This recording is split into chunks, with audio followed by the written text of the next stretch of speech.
My stepmother yelled, "Leave this house right now or I'll call the cops." So I packed that night, stopped the $12,000 monthly mortgage payment I'd been making, and they lost the house in 90 days. Hey everyone. If stories like this mean something to you, support us by subscribing. Say hi and tell us where you're watching from. Now let's get back into the story. The words hung in the air like poison. Leave this house right now or I'll call the cops. My stepmother Coraline stood at the top of the stairs, her face twisted with rage, pointing at me like I was some criminal. My hands shook as I gripped the banister. After everything I'd done, after sacrificing my own dreams, my own home, my own future, this is what it came to. "Coraline, please," I said, keeping my voice steady even though my heart was racing. "Can we just talk about this like adults?" "Adults?" She laughed, sharp and cruel. "Adults don't disrespect their parents' home. Get out. Now." The disrespect she mentioned? I'd asked her to please not rearrange my late mother's china cabinet. That's it. That's what triggered this nuclear meltdown. Behind her, my younger half-brother Nelson appeared, phone in hand. "Want me to call them, Ma?" I looked past them both, searching for my father. He stood in his bedroom doorway, arms crossed, silent. Our eyes met for just a moment before he looked away. That silence cut deeper than Coraline's screaming ever could. "Dad." My voice cracked. He cleared his throat.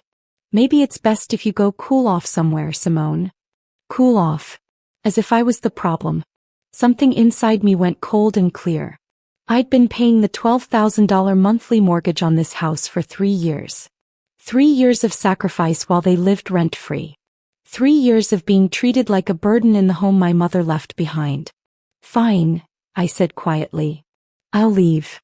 Coraline's smile was victorious. She had no idea what she'd just done. "Let me take you back 4 years before everything fell apart. I was 28, working as a senior financial analyst, finally stable after years of struggle. Mama had passed 2 years earlier from breast cancer, leaving Dad devastated and drowning in grief. The medical bills had destroyed their savings. The house, Mama's dream home that she'd scrimped and saved for, was heading toward foreclosure. I couldn't let that happen. I couldn't let him lose her last piece of legacy. "Daddy, I can help," I told him over dinner at his empty dining table. The house felt hollow without Mama's laughter filling it.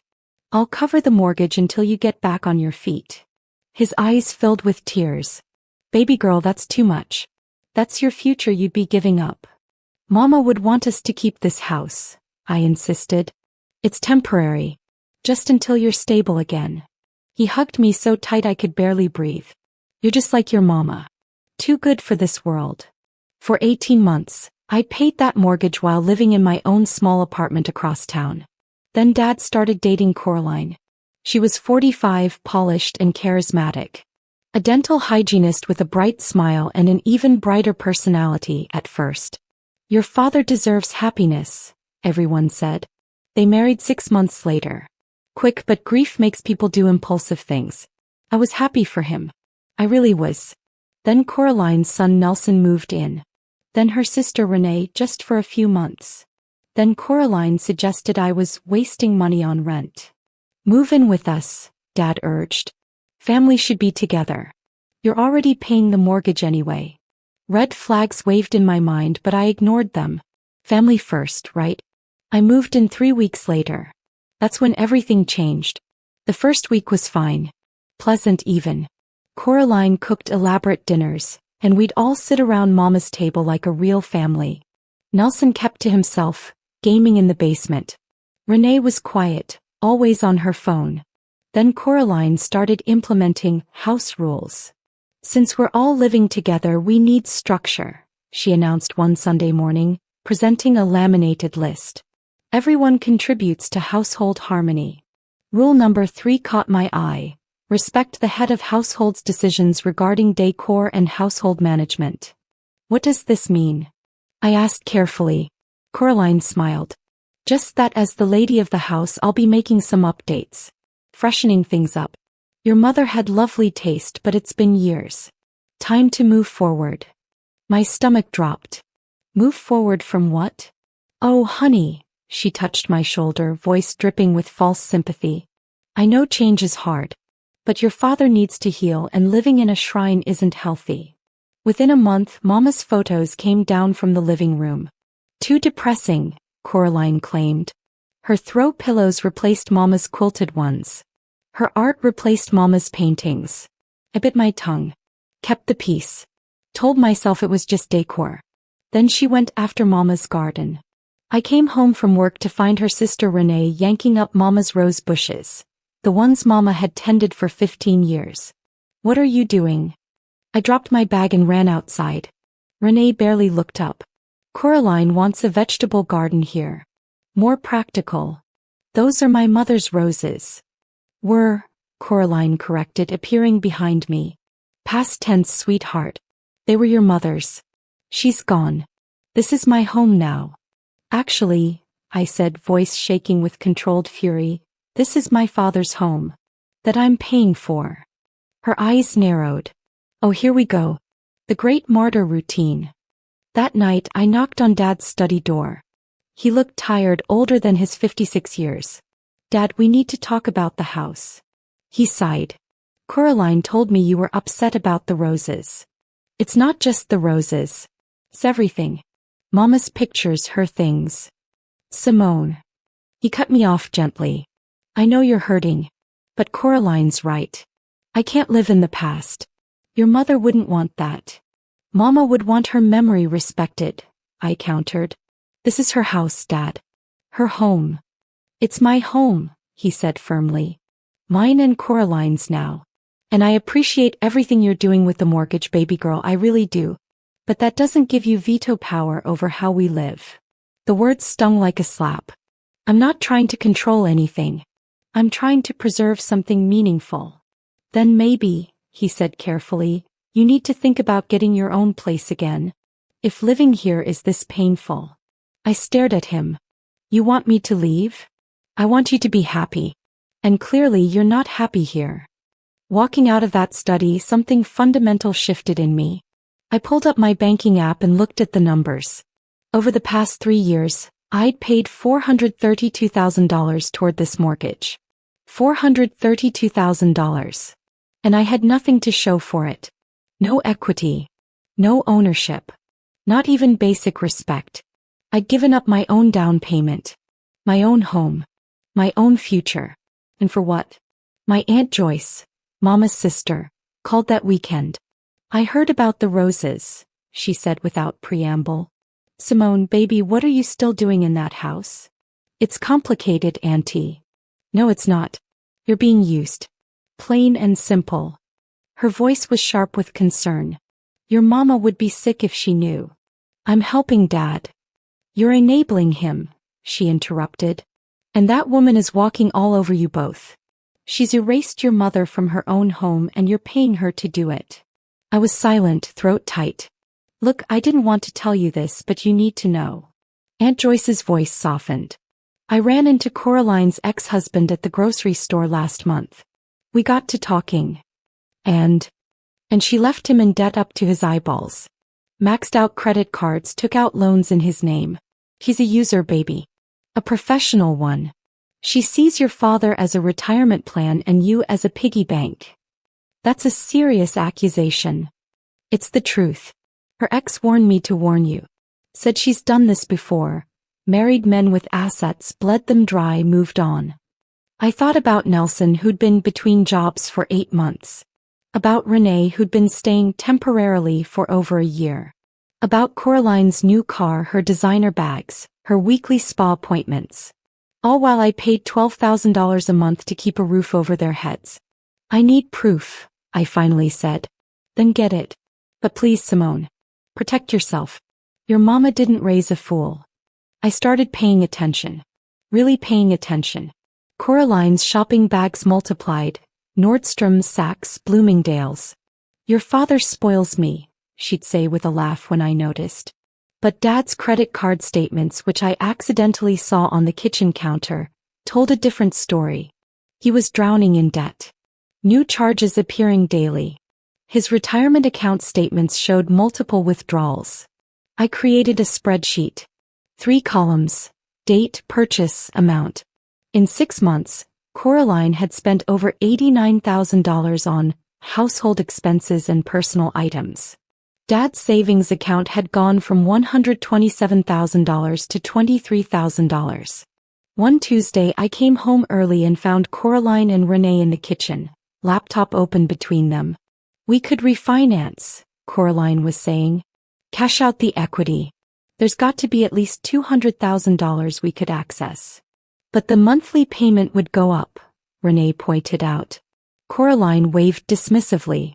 "Simone covers it anyway. She won't even notice." My blood ran cold.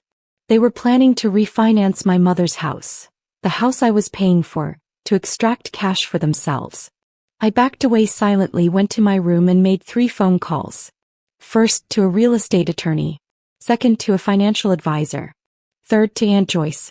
"I need to stop paying that mortgage," I told her. "But I need to do it right. Legally." Finally, Aunt Joyce breathed. "What's your plan?"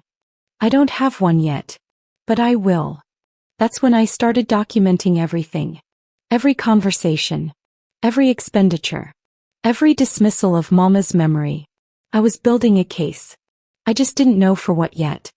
3 weeks later, I came home to find Coraline and Renee dismantling Mama's china cabinet. Not just rearranging, dismantling. The antique dishes Mama had collected for 30 years were piled carelessly in boxes. "What are you doing?" My voice came out strangled. Coraline didn't even look up. "This old thing is taking up too much space. We're donating it."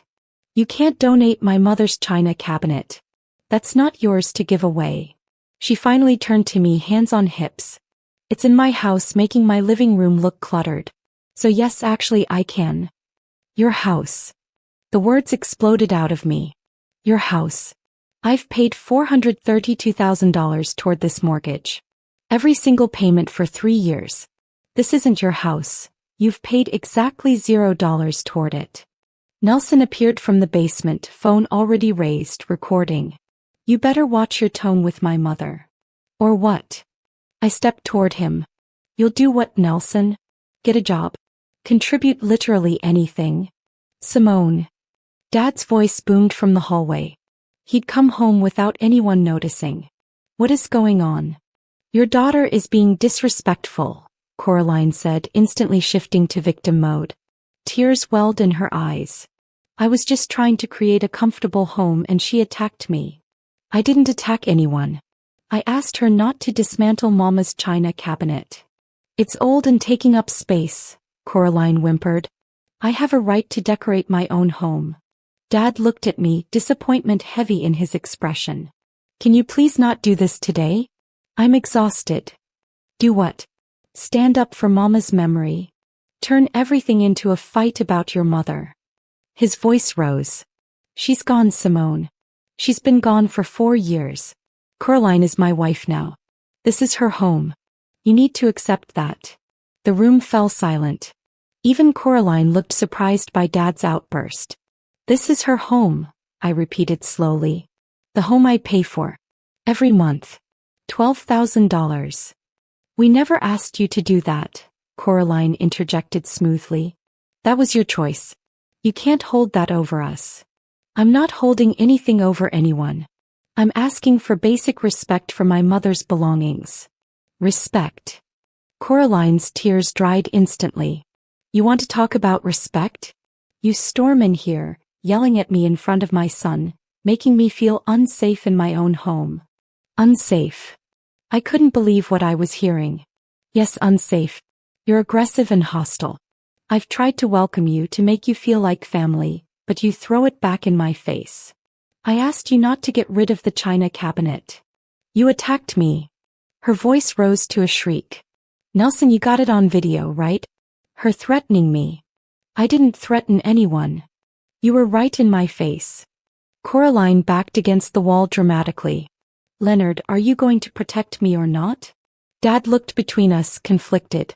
"Simone, maybe you should go cool off." "Cool off," I repeated flatly. "You're clearly upset. Take a drive, get some air. We can talk about this later when everyone's calm." "I am calm." "She's the one screaming." Don't you dare gaslight me. Coraline shrieked. I'm the victim here. In my own home I'm being terrorized. Terrorized. The word was so absurd I almost laughed. Leave this house right now, Coraline hissed, pointing toward the door. Or I'll call the cops and tell them you're threatening me. You're not on any paperwork. You have no legal right to be here. The room spun. Dad. He wouldn't meet my eyes. I stood there for what felt like an eternity, waiting for my father to defend me. To tell Coraline she was being ridiculous. To acknowledge that I'd kept this house afloat for 3 years. He said nothing. Fine, I said quietly. I'll leave. I walked upstairs to my room, Mama's old sewing room that I'd converted, and pulled out my suitcases. My hands were surprisingly steady as I packed. Clothes. Toiletries. The few photos of Mama I'd hidden in my drawer. The jewelry she'd left me. Aunt Joyce answered on the first ring. Come straight here, she said when I explained. Don't stop, don't second guess. Just come. 45 minutes later I was loading my car. Dad stood in the driveway, hands in his pockets. You don't have to do this, he said. Coraline will calm down. You know how she gets. How she gets. I slammed the trunk. Dad, she just threatened to call the police on me. Your daughter. In the house I pay for. The house you chose to help with, he corrected. No one forced you. You're right. No one forced me. I did it because I love you. Because I loved Mama. Because I thought family meant something. It does mean something. Not to you anymore. I got in my car. Not since you let that woman erase every trace of Mama from her own home. That's not fair. What's not fair, I said through the open window, is that I've sacrificed everything, and you won't even tell your wife to stop dismantling Mama's belongings. I drove away without looking back. At Aunt Joyce's house, I sat at her kitchen table and opened my laptop. I barely slept. At 6 a.m. I made the call I'd been dreading. First National Bank, how may I direct your call? I need to stop an automatic payment. The representative pulled up my account. I see a recurring payment of $12,000 to, oh my. That's quite a mortgage payment. It is. And I'm stopping it. Today. Just to confirm, you're not the borrower on this loan?